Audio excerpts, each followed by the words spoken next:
বাংলাদেশে নতুন এক সাপের আগমন, যার নাম রাসেল ভাইপার। এশিয়ার অন্যতম একটি বিষধর সাপ হচ্ছে রাসেল ভাইপার। এটি ভারতীয় উপমহাদেশের বিষধর 4টি সাপের মধ্যে একটি। এই সাপটি অত্যন্ত মারাত্মক ও প্রাণঘাতী। এই সাপ কোনো কোনো জায়গায় চন্দ্রবোরা বা উলুবোরা নামেও পরিচিত। এটি বিশ্বের অন্যতম বিষধর সাপের মধ্যে একটি। সাপটি দংশনের সময় প্রচুর পরিমাণে বিষ ছেড়ে দেয়। এতে বেশিরভাগ মানুষের মৃত্যুর আশঙ্কা থাকে।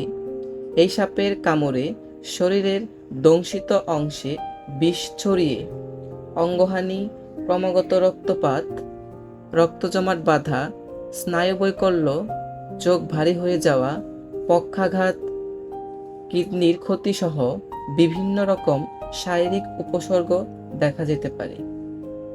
এই সাপের কামড়ের পর দ্রুত চিকিৎসা না করা হলে নিম্ন রক্তচাপ, কিডনির অকার্যকর হওয়া সহ বিভিন্ন ধরনের শারীরিক সমস্যা তৈরি হতে পারে।